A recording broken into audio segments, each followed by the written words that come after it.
Good morning. I'm David Burns, Chairman of the English Business Council. I'm delighted to welcome Suresh this morning. He is the Managing Partner of Harmony Capital Investors. Suresh, tell us a little bit about what you do. Morning, David. Great to see you. Well, thank you for the introduction. Harmony Capital Investors is an investment management firm. We're based in Asia. We also have an office in London. We're the investment manager for Adamas Finance Asia. Adamas Finance Asia, or better known by its ticker, which is Adam. Adam is listed on the London Stock Exchange. It's an investment company that focuses on Asia. So we're the dedicated investment manager for that vehicle. You have offices in London, Dubai, and the Far East. Singapore. Singapore. Yes, Singapore and Hong Kong, correct. So that's 4 different jurisdictions. Are the restrictions the same in all 4, or are there subtle differences? When you mean restrictions, you're referring to what's happening at the moment in relation to COVID-19? Yes. Actually, the differences are quite stark. We're very jealous here in the West, where I'm based in London, for example, as compared to our colleagues in Hong Kong, who have been back in their offices for now almost a fortnight. And while there are border restrictions in countries like Hong Kong, life in Hong Kong has returned to normal. And by normal, I mean, people going to bars, people going to restaurants, people going for meetings, people going to work every day. There are virtually no restrictions anymore, whereas the exact opposite is the case here in London, and I believe there's probably somewhat of a middle ground perhaps unfolding in Dubai.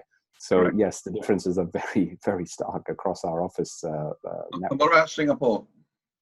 Singapore was opening up like Hong Kong, and then suddenly it clamped back down again because there's been a surge in cases in Singapore.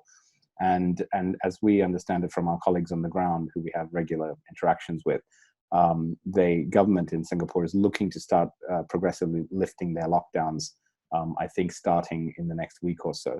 So the fact is that Asia, and I've been saying this quite a lot actually, Asia is leading the world in terms of getting us out of this and showing us an example and a pathway out. And we see that on the ground now, day to day in our office network as well.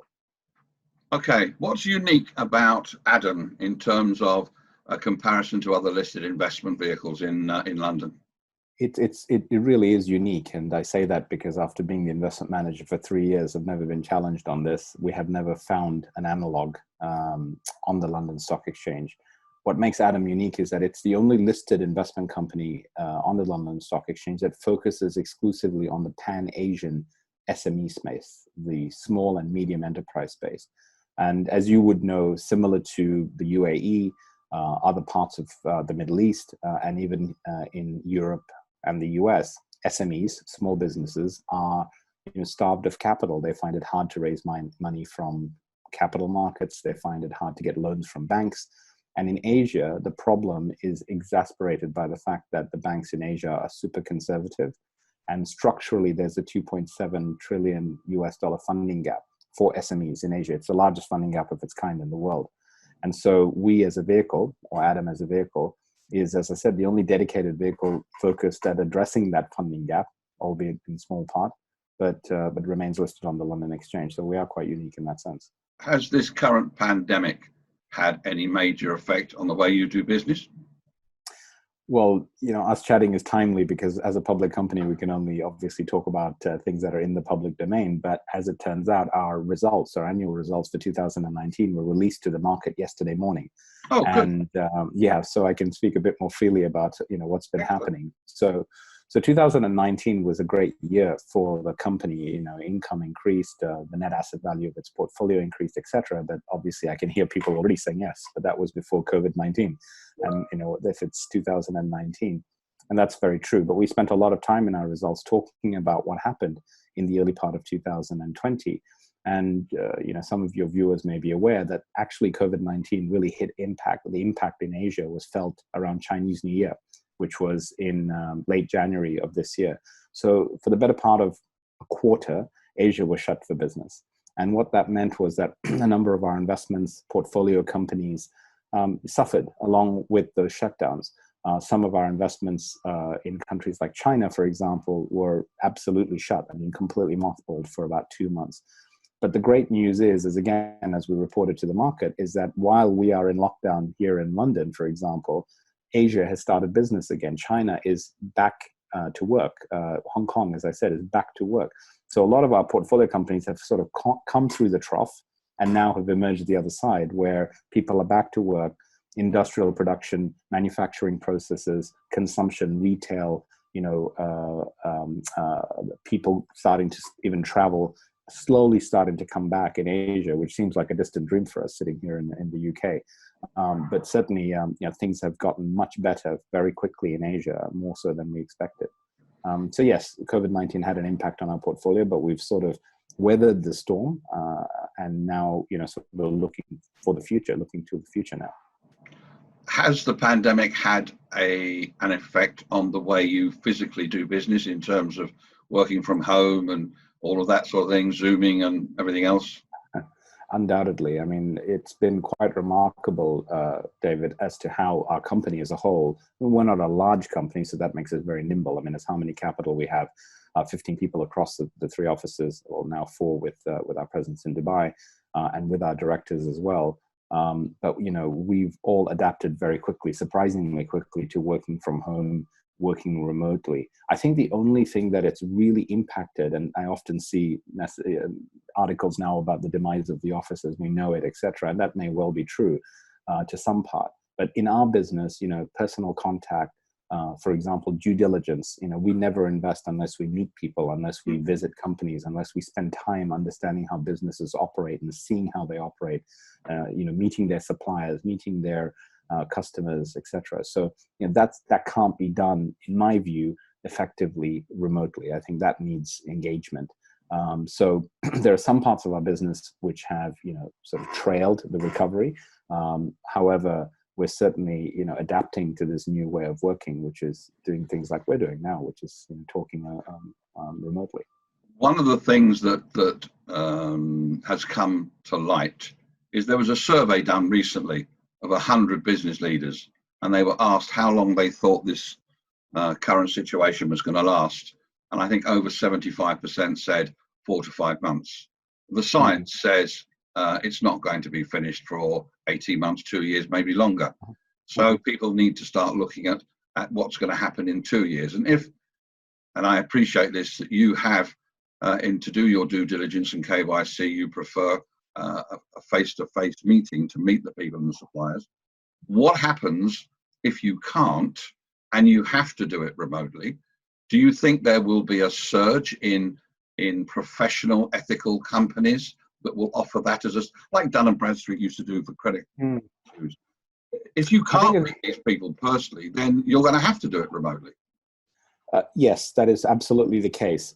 However, I think my slightly different view on that, or take on that, is that we've already seen and are already seeing in the worst affected parts of the world, which was where the epicenter of this crisis was, which is Asia, that business is finding a way to morph around the idea of being completely socially distant, being completely remote. And I would use again examples like Hong Kong, which is one of the most densely populated countries in the world, or cities in the world, with one of the lowest death rates per capita in the world, despite the density, and still with no vaccine, at least on the near-term horizon. As I said, business is back to inverted commas normal, and they're managing to keep their infection rates and mortality rate at near zero for now almost 3 weeks. So there is a way to do this. There are ways to do this. It requires responsibility and cooperation from sort of different stakeholders, for the want of a better word. So I'm not trying to avoid your question. I'm just suggesting that I don't see a world where we are locked down permanently for 18 months, where we physically cannot meet anybody for fear of death or otherwise. So I think there will be a change. However, I do agree with you in the sense that there is an increasing need for people to think, including us, think about how we do more of our work remotely, and minimize, to the extent possible, the amount of contact and so on required. And for example, if we're investing in, let's say, a country where there's a higher risk of contamination because maybe they haven't got their situation under control as best as some other countries, then I'm not going to risk people on my team any of our investors, any of our directors, wanting to hold to the fact that we must meet people. I mean, we'll take a sensible approach. And in a sense, that's one of the beauties of Adam. Because we're a Pan-Asian investment company, we can invest anywhere in Asia, but we don't have to invest in any particular country. So we can move our investment focus around depending on how the situation unfolds, frankly, over the next 12 to 18 months. Can you give us some indication of what Adam has invested in previously? Yes, I mean, the company has been invested in a number of things. Originally, it started off life as a China-focused private equity investment vehicle. This was well before Harmony Capital took over as the investment manager. We became the investment manager, we were appointed in May 2017. So actually, this month is our 3rd year anniversary on the job. It's taken us about 3 years, actually, to reduce our exposure in China from about 100% to about half of our portfolio. And in that process, we've obviously diversified away to other parts of Asia, because our mandate ultimately is to be Pan-Asian and to have geographic exposure. So some of the things that we've invested in include, for example, a digital healthcare platform that operates across Southeast Asia, which provides sort of quality medical solutions for customers of insurance companies, so healthcare policyholders in Asia looking for the right sort of healthcare outcome. This company basically has a huge database of doctors, clinics, hospitals, and it uses artificial intelligence and data analytics to provide that as a service to, as I said, healthcare clients. Have you seen, in that particular case, have you seen an increase in business recently? Absolutely. I mean, it's one thing I get asked all the time, because in a sense, people should always be wary of their health, but this has really increased the focus on people and their healthcare needs, protection for healthcare costs, which is where insurance comes in, for example. And so this company, while it's private and we don't disclose all of its private financials, I can tell you that it has made strides in the last 2 or 3 months through reverse inquiry of people wanting to take up their services. And I'm talking about big insurance companies wanting to engage them. So yes, that's definitely been a positive, actually, funnily enough, given what's happened. I was working for a pharmaceutical distribution company here, quite a large one. And when I started working for them 4 or 5 years ago, the Ministry of Health wouldn't allow online diagnoses and inspections, and they wouldn't allow online appointments. They also were reluctant to have prescriptions delivered. Now that's changed completely, and there are a lot of companies now entering the market who are providing these online services where a mother can virtually photograph her child, send it to a specialist, and get a prescription back delivered to the house. There's a lot of increase in that type of business. That's going to be like remote medical. Yes.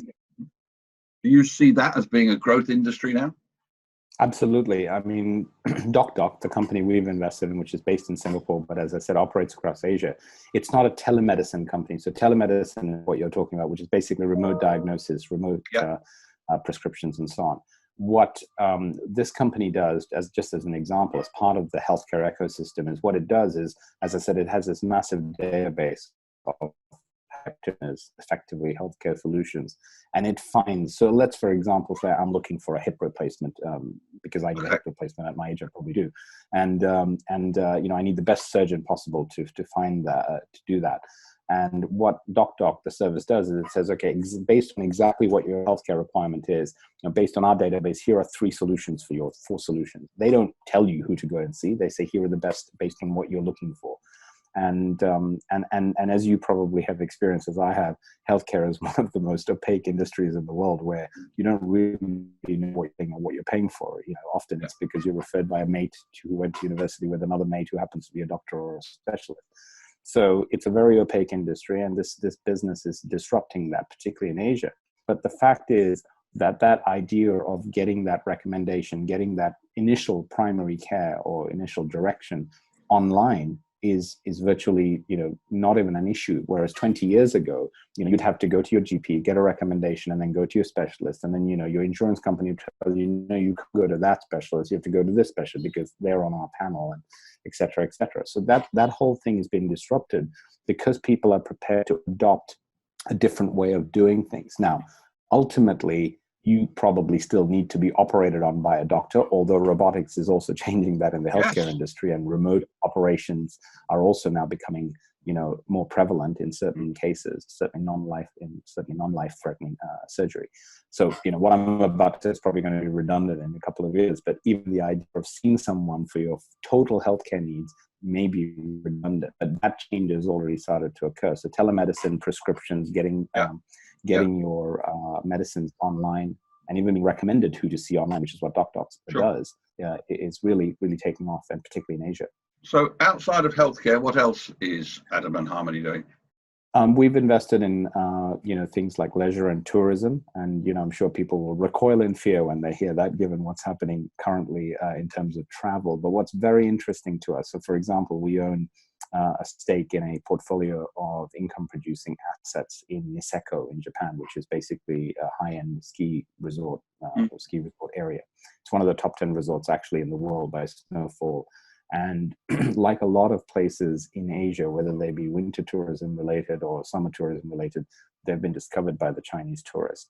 And depending on which forecast you look at, the Chinese tourist is the most prevalent tourist and will be the most prevalent tourist globally.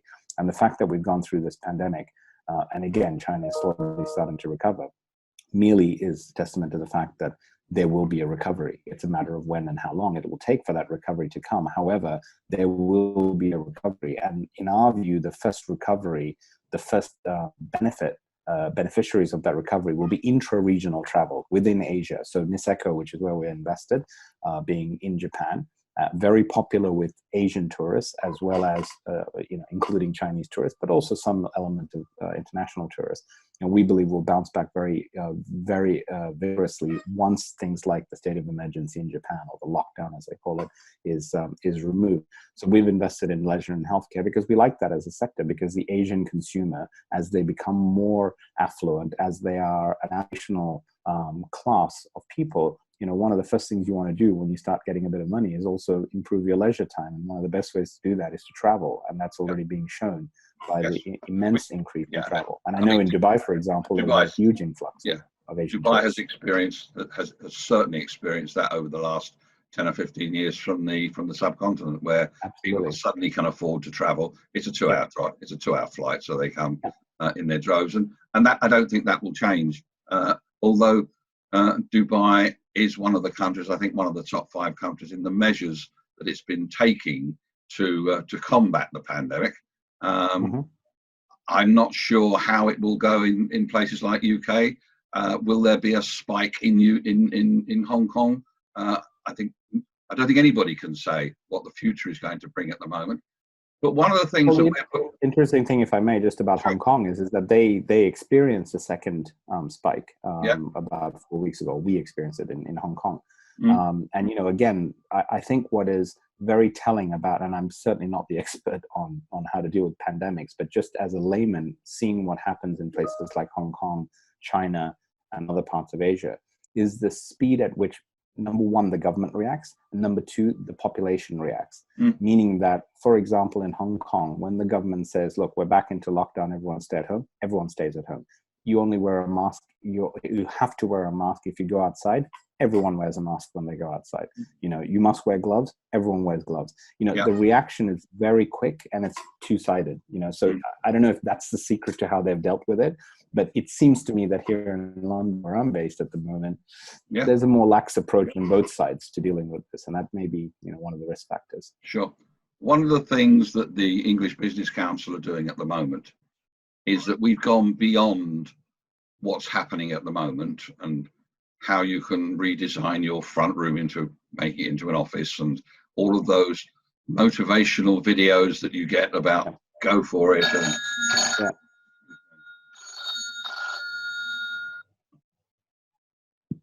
Hello? Yeah, I'll call you back. I'm on a Zoom call. Now I'll turn the sound down, and that will be edited. Thank you, Tim. Right. So, one of the things that the English Business Council are doing is we've gone beyond all the stuff that's happening now and all the motivational bits. And we're putting together what we're calling a post. I think we're going to have to start that again because my phone just went off. I'm very sorry, David. Right. Please start again. Start again. Yeah. Yeah. Okay. One of the things that the English Business Council are doing, apart from not getting involved in all these webinars about motivational skills and mental health, is we're putting together what we're calling a post-pandemic preparedness initiative, where we're listing all of those, like a checklist, all of those things that you need to start looking at now, once we come out of the tunnel at the end of the end, which could be 18 months, could be a year, could be whatever, but we need to start looking at it now because people are only looking at what's happening now. They're not looking at what's going to happen or what they need to change in the future, or what they need to do now to combat that change, to look at that change, to see how that's going to work. A good friend of mine has written a book called The Post-Pandemic Future, which comes out in June. We're collaborating with him. Do you see it a reality that you could sit down and write out 10 or 15 things that you would need to look at, that other people could look at, in terms of where you should be directing your sort of R&D post-pandemic? Absolutely. And actually what's interesting, and it's purely by luck, and it's certainly not by foresight, is that I can speak from our experience at Harmony Capital as a company, and again, a small company, but operating across a very wide geographic remit. So, all the way from Hong Kong to London, with Dubai in the middle, etc. And that is that, well before this crisis started, we, for example, wanted to ensure that all of our business could run remotely, that people can work remotely, that we can store all our information remote. Number one, because we're an ESG compliant investor, we don't want to kill trees to have lots of files and things like that. But we started moving in that direction. What this last 3 months has done is further deepened our need to do that and do it quickly and be ready, because the next time, let's hope not, but the next time something like this happens, which I think is the thrust of your question, ready to implement quicker than we were months ago, even though we'd probably got an advanced data ahead of a lot of businesses. Now, we are a business which is, office based. We're not a cafe that's selling coffee to people who walk in off the street. They have different issues in their business, they have different risks. But we also have a lot of risks when we can't meet people, we can't visit companies, we can't, meet together, for example, as a team, which we do often. So I think, there are definitely things, and I think it will be a time for reflection when we come out of this to see how our business is different. In fact, one of the things I want to do with my team and my senior team is on this, okay, where were we at the beginning of 2020? Where are we now? Whenever now, maybe it's June, maybe it's July, and say, what are the differences and what are the things that will help us out of those differences sustain a period like this again? Because it will be dangerous to assume that there isn't going to be a need for another time like this. If it's not now, it may be 10 years from now. It could be well within our lifetimes again. So I think it's worth noticing. What we're looking is almost for large organizations, corporations, we're recommending that they start and implement a post-pandemic preparedness office where they have people who sit in an office and say, right, if we're in lockdown 18 months down the line, what are we going to do about that situation now? How do we reflect on the future in terms of, well, are we going to need all those offices if we're not using them? Are we going to need to have these services if we predict we don't use them? And what can we do now that we can have as a checklist and as a aide-memoire, if you like, that says, fine, when we get to this point, our strategy is, we've done it for a year, we'll carry on doing it. Those are the sort of things that people should be looking at. It's like a legacy after everything is finished. That's the starting point. That's something that you will be doing to make sure that your ongoing strategy allows you the information that you need to combat or to address the issues after the pandemic is over. Absolutely. I think, every company, every good company, including us, historically used to have these things called business continuity plans. And I think a lot of companies would give it lip service saying, well, now I've got the manual, I'll just go put it in some dusty drawer and that's it. So what we have found in the last 3-6 months, like probably millions of companies around the world, is that that business continuity actually needs to be updated regularly and has to effectively be a living plan. Now, large organizations may have the flexibility, as you said, David, to have teams and so on, people dedicated to that. Smaller companies like us, I would imagine it's something that, in a way, we would approach is to make sure regular review to ensure that the things that we think worked well, that needed to be in place before this lockdown started, are in place on a continuing basis. So let me just give you a very basic example, a specific example, helpful or not.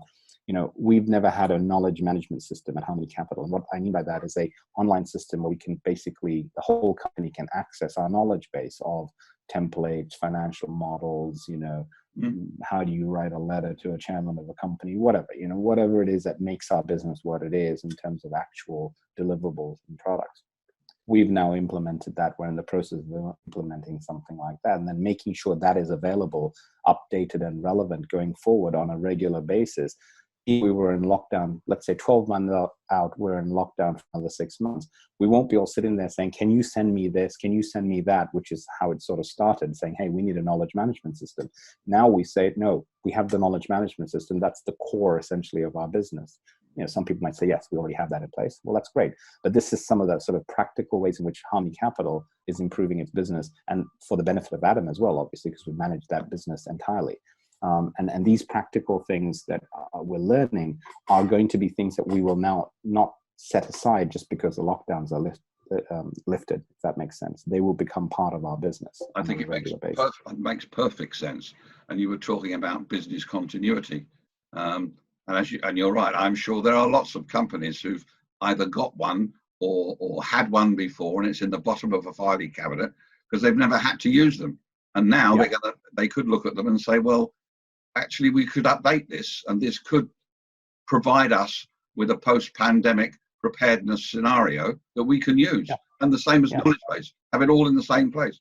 Which brings me on to the next scenario, is that there will be an increase in companies now providing these sort of services because they're going to be required more. In the same way as there's going to be, in the next 6 months, there'll be more than one Zoom. There might be 20 different types of Zoom. Absolutely. So, the solutions to the problems we've got haven't yet been invented. The innovation is not there, but people are working on it, and they will come up with it. And people will have to adapt. I mean, I think the other thing that comes out of this process, and as I just gave you an example of something we're doing at Harmony Capital, but if we take that a bit further, when it comes to Adam, our client, our investment vehicle that we manage, this period has also informed our due diligence process and our thinking around the investment process. And by that, what I mean is that we've always been very diligent about how we make investments. We spend a lot of time. As I tell people sometimes, it's dealing with us is like having a medical procedure without an anesthetic. So we'd really like to get under the hood and understand companies. However, this process has actually brought into the light the idea that when we look at investment companies, investment opportunities, similar to Harmony Capital, we need to assess them for their ability to withstand exactly what you just said, which is another lockdown, another business continuity issue. I mean, a really material one, not somebody is no longer in the office, but actually the company can't operate because there's a countrywide lockdown or whatever. And I think that's something we really need to focus more on when we're even selecting investment opportunities. And that makes us more confident that that company we've invested in is able to withstand shocks like this just as much as Harmony Capital as an investment manager can. And then on the flip side, as you said, looking for opportunities out there. We talked about healthcare as one area, but the other area is e-commerce. And in e-commerce, I wrap in things like, services that feed into business continuity, to knowledge security, to online security, and things like that, which are all going to be, heavily in demand, even if companies don't think they need it now. After a while, their shareholders and their investors, like us, will demand it because otherwise you don't get capital. You don't get money. So suddenly it becomes a selection criteria, actually. Yeah, cybersecurity is now a growth industry far more than it's ever been in the past. Absolutely. Another industry that is going to be radically changed, and that's e-learning. Now, I was not aware that the majority of the universities have had online tuition for quite some time. because they make their money out of research, not necessarily out of a professor standing in front of a class. And the quality of that online education is from very poor to excellent, and it depends on the universities. I was talking to somebody yesterday who has 2 children in school here. He's been offered the same course online for his kids, which they're doing at the moment on something that was put together by the school here, who aren't online educational specialists. He's been offered the same courses from an online university that's been doing it for 10 years, highly rated, for a tenth of the cost. Wow. So that there's going to be a change, a sea change across the board with regards to what happens online. The other thing that I think that's going to have to change is our dependence on AI, because at the moment, AI is without a doubt in its complete infancy. It is not the way that we think it should be, and it's not as efficient or as good as it should be. And this situation now with people working from home and all of that is going to have to force that industry to pull its boots up and say, right, we need to do something. Indeed. And I think the more demand there is for online services, the online sort of business we're talking about, the e-commerce sector starts to grow. The more demand we're going to see for services that feed into that sector. And when you mention AI, for example, I'm certainly not a specialist in that area. However, DocDoc, our healthcare company that's an investment in the Adam portfolio, as I introduced the company, it is fundamentally driven by artificial intelligence analytics, data analytics, and it's all about big data and finding the right solutions for customers. But, you can envisage that company relying more and more heavily on its AI engine as, the demand starts to pick up and there's more and more usage and more data coming in. So, you're absolutely right that these kind of industries are set for perhaps unprecedented growth as a result of this. A small part of me believes that, some people, there's this idea of mean reversion, that eventually people go back to being the way they were. And there is a bit of that in all our human nature, but I think some things have fundamentally changed, going forward. And certainly the drive to e-commerce, the benefit to e-commerce, even e-retailing, we've all read about, people changing their consumption habits and buying things online more. And I'll give you one anecdotal example. We were talking to a company. I can't say where because then people will know which company this is. But it's in Asia. It's an online business. It's a specific online business that focuses on the pet food industry. And what we found in the last 3 months is that their sales have skyrocketed because, if you think about it, if you're locked down, you still have your pet, and your pet, like you, needs to eat and has to be sustained. And if they don't eat your dinner, they have to be given, specialist food, basically. I have 3 cats. There you go. So suddenly, they found that customers were saying, okay, well, we don't have a choice. We have to order this online. Now, the question will be, when lockdown measures are released in this particular country, will those customers remain? Will there be a conversion cycle where they can remain, and maybe there's some attrition level, and that's all fine. But the point is, this business has found that the lockdowns has changed consumer behavior in that specific space, and so as a result of it, their business is now much busier. Their platform has to be more robust, et cetera, et cetera. So it's a very interesting outcome, not necessarily negative, but a positive outcome of the pandemic that we've experienced. Sure. One of the things that Dubai has had for a long time, and that's a home delivery culture. There is virtually nothing that you can't get either delivered to your house or do online. You can rent a property online. You can buy or sell your car online. There's not a restaurant of any kind in any hotel anywhere that won't deliver.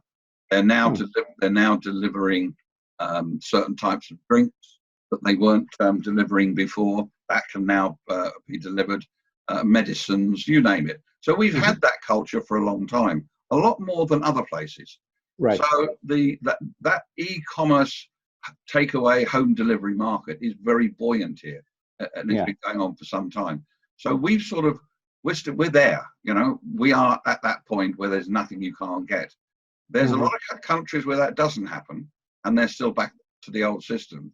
But if they're forced into having stuff delivered, and they haven't had it before, and they suddenly see the advantages, then that that is going to be a change in the way they do work and the way that they do their business or their social life is going to be different.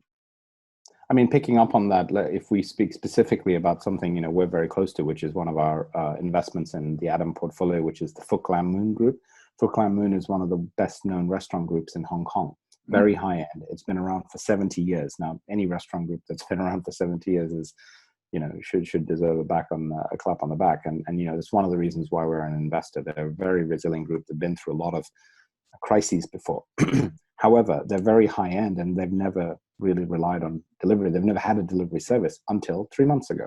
Yep. And, you know, lo and behold, suddenly they've got no customers coming in because no one's allowed to come in. Now, of course, things have improved. Restaurants are full in Hong Kong. You can't get a booking. You can't step into a bar if there's too many people. You're restricted at the door. But 3 months ago, it was looking very dire. So this business, to your point, David, was forced to adapt and saying, well, you know what? Okay, fine. We're going to have to give high-end food to people who still want it, but it's going to have to be delivered by whoever, Deliveroo or whatever service. Yeah. And it's forced them to do that. And I doubt they're going to pull that from the service offering just because people are able to come back into the restaurant. It'll be another income stream, won't it? It'll be in addition to. Absolutely. And it offsets some of the social distancing measures, you know, the fact that capacity is going to be constrained for some period of time anyway, especially in the food and beverage industry. So, you know, you're right. It's going to supplement income that they wouldn't otherwise have if they had decided to stick to the old ways of doing business. And probably wouldn't have thought of. In some cases like that, they would have thought, oh, good God, no, we definitely don't deliver. They have to come here. And now it's not the case. They have to come down to the other level. I mean, Phuc Lam Moon I can talk about because they're an investment of ours in Hong Kong, etc. I mean, I can tell you there are some very high-end restaurants here in London, and I won't mention them for fear of being sued. But, you know, I've noticed in the last 4 weeks, they're now on delivery platforms that are offering to deliver food. There's not a chance in million years that these companies would have contemplated doing home delivery. Is Gordon Ramsay delivering? Some of his restaurants are, yes. Yeah, good. Suresh, it's been an absolute pleasure talking to you this morning. Thank you very much. Not at all, David. It's great to see you.